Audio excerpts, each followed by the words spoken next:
السلام عليكم، كي دايرين؟ لاباس عليكم؟ اليوم غنشارك معكم واحد الكيك كيجي لذيذ ورائع بالتفاح بواحد لاصوص ديال الليمون، كيجي خطير. نخليكم مع الطريقه. بالنسبه للمكونات، في واحد الاناء كنضيف 2 بيضات يكونوا بحراره المطبخ، مع كاس نص كاس عمر ديال سنيده، واحد الفانيا، قبيصه الملحه، وكنحركو مزيان بالفويط حتى كيتبدل اللون. من بعد كنضيف نص كاس عمر ديال الزيت، كنحركو مزيان، وكنزيد نضيف كاس لاروب ديال الحليب كما كتشوفوا. مع التحريك وكنضيف واحد الياغورت ديال الفاني، كنحركو مزيان المكونات حتى كيندمجوا.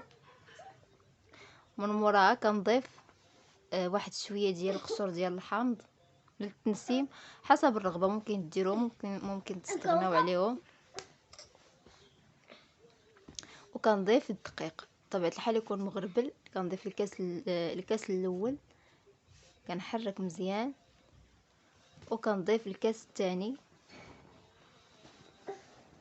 وكنضيف 2 ساشي ديال الخماره،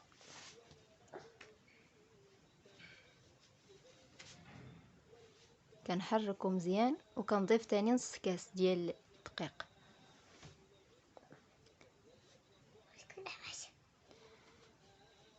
مجموع ديال الدقيق هو 2 كيسان ونص. كيكون القوام على هذا الشكل هذا، تيكون بحال ثقيل شويه، ما ثقيل ما خفيف، ماشي يكون ثقيل بزاف. المهم راه بانت لكم في الصوره. المهم كيسبق ليا دهنتو الخليط ديال الدقيق والزيت، وكنشكل التفاح على داك القطع اللي كما كتشوفوا في الفيديو. كندير لهم الحامض باش ما يكحالوش، وكنستفوا على هذا الشكل هذا، وكندخلوا للفران 160 درجه 45 دقيقه. بالنسبه لهاد لاصوص كنضيف كاس ديال الليمون مع واحد ساشي ديال الفاني،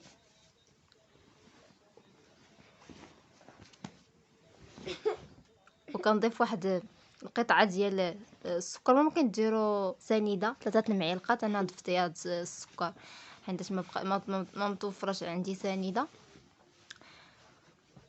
وكنضيف معلقه ديال كريم باتيسير، معلقه صغيره.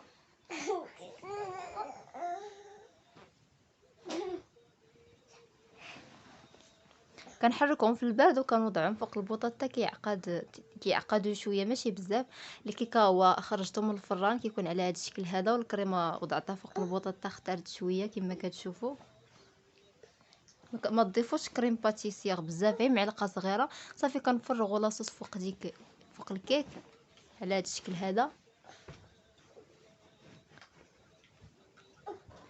صافي. كنخليوها حتى كتبرد. صدقوني هاد الكيكه كتجي رائعه، جربوها على حسابي. كتجي معلكه بداك التفاح وديك لاصوص اللي ضفنا ليها، وكما كتشوفوا راه اقتصاديه في متناول الجميع.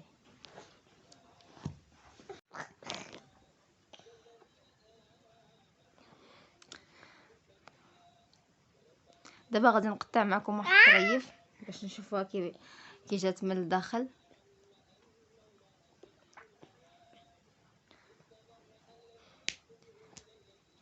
كتجي كي القطن، خفيفه، وداك المزيج ديال التفاح ديك لاصوص ديال الليمون مع نسمنها بالفاني. تيقوني راه كتجي رائعه اللي كيجربوها. هانتوما كتشوفوا كلشي قدامكم، راه باينه غير في المنظر، راه بلا ما نقول.